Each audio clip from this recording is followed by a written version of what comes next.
you said that you want rapid denuclearization of North Korea completed by January 2021. Those are entirely consistent with each other. We want it fast, but we're not going to play the time game. I'm optimistic that we'll come away from that with better understandings, deeper progress, and a plan forward, not only for the summit between the two leaders, but for us to continue the efforts to build out a pathway for denuclearization. 네, 시간 게임을 하지 않겠다.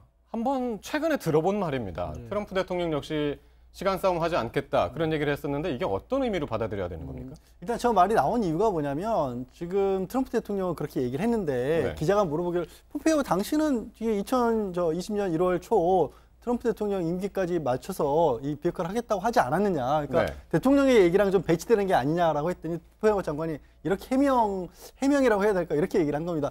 시간 게임을 하지 않겠다는 것은 똑같이 같은 입장이다. 네. 그리고 2020년 초라고 하는 얘기는 남북 정상회담에서 트럼프 대통령 첫 임기까지는 비핵화를 하겠다는 얘기를 김정은 위원장이 했고 그 얘기를 나는 인용했을 뿐이고 거기에 대해서 합의가 이루어졌다거나 우리가 무슨 시간표를 가지고 일을 하고 있지는 않다. 네. 이거는 생각해 볼 수 있는 게 사실 미국 내에서 트럼프 대통령이 비핵화를 추진하는 부분에 있어서 약간 경계하는 목소리들은 야 이게 뭔가 정치적인 성과물을 내기 위해서 네. 빨리빨리 하느라고 북한의 모든 것을 다 내주는 형태로 되는 게 아니냐. 11월 중간 선거도 있고 하니까. 그런 것도 있어요. 그런 것에 대한 어떤 비판 내지는 견제하는 목소리도 끊임없이 나오기 때문에 아 우리는 시간을 두지 않고 있다. 충분한 자료를 가지고 할 것이다라는 얘기를 하는 것이고요. 저는 동시에 이게 북한과의 대화에 있어서도 하나의 또 수가 될 수 있다라는 게 북한은 계속해서 이제 단계적 비핵화를 주장을 해왔지 않습니까? 네. 약간은 북한에 양보해 볼 수 있는 여지도 남겨둘 수 있는 양쪽으로 다 어떻게 보면 유리한 다른 의미로도 해석을 다른 할 수가 의미로도 있다. 해석이 가능한 그런 상황이기 때문에 그렇고요.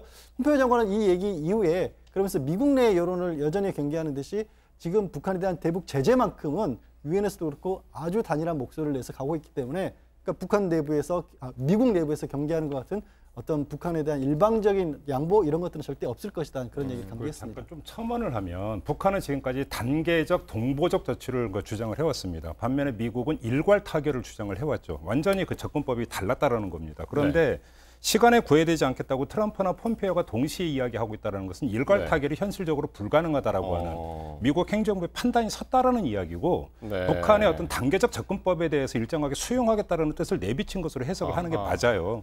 그러면 어떤 단계로 밟아가느냐가 문제가 되는 건데 그러니까 영변 핵시설, 미국의 상응 조치가 있으면 영변의 핵시설까지 영구 폐기를 할 수 있다고 평양 정상 그 회담에서 이미 김정은 위원장이 밝혔단 말이에요. 그러니까 문제는 핵시설에 대한 폐기와 기존에 개발해서 배치되어 있는 핵무기의 폐기라고 하는 것은 동시에 진행될 수 없다라고 하는 현실적 판단을 미국이 내리고 있다고 해석을 하는 게 맞고 폼페이오가 지금 7일에 평양에 간다면 핵심 의제는 전 단계, 그러니까 핵시설의 폐기와 사찰 문제 여기에 집중을 하면서 플러스 알파를 더 끌어낼 수 있는가. 플러스 알파라는 게 뭐냐면 핵무기. 핵무기 예를 들어서 100% 지금 몇 개인지도 파악이 안 되고 있는데 100%의 일괄 어떤 폐기라고 하는 것은 현실적으로 그러니까 불가능하니까 더 얻어낼 수 있는가 이게 지금 초점이라는 거고요. 이렇게 본다면 미국의 접근법은 일단 그 영변 핵시설까지 가는 맥시멈 이렇게 잡고 있기 때문에 폼페이오 장관의 평양 방문의 성과가 상당 부분 나올 수가 있다. 만약에 접점이 이렇게 형성이 됐다면. 그리고 그걸 입증하는 방증이 강경화 외교장관이 조금 이따 이제 그 집중적으로 다시 짚어야 되지만 핵무기의 일괄 신고, 핵무기의 어떤 리스트의 일괄 신고는 현실적으로 어렵지 않느냐. 지금 당장은. 이런 이야기를 강경화 장관이 한 것도 결국 이 맥락에서 같이 읽을 수가 있는 대목이라는 거예요.